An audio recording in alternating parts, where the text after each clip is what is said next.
हे मानव निर्मित संकट आहे. त्यामुळे देवाचा धावा मी याच्यासाठी करेन की अतिवृष्टीमुळे अनेक शेतकऱ्यांचं नुकसान झालेलं आहे, अनेक ठिकाणी पूल तुटलेला आहे, गावाचा संपर्क तुटला आहे. त्या लोकांना धीर द्यावा आणि त्यांना मदत करण्याची सरकारमध्ये इच्छा तर आहे, ती शक्ती पण द्यावी, हे महत्वाचं आहे. बाकी तर आपण माणसाशी भांडत राहणार, त्याला देवाला काय त्रास द्यायचा आहे. तर बंजारा समाजाच्या एसटी प्रवर्गात आरक्षण त्यांच्या मागणीमध्ये न्याय आहे. ते त्यांना वाटतं की गॅजेट जर यांना लागू राहिलं एका समाजाला तर आम्हालाही लागू करावं, पण ह्याला संविधानाच्या चौकटीमध्ये बसेल तेच निर्णय फायनल होत असतात.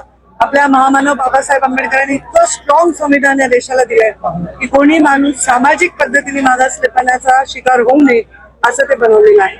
जे होईल ते आता संविधानिक पद्धतीने होईल. भाषणं आम्ही करणं किंवा कोणी त्याच्यावर स्टेटमेंट करण्याने ते होणार नाही. ते संविधानिक दृष्ट्या बरोबर आहे, ते होणार आहे.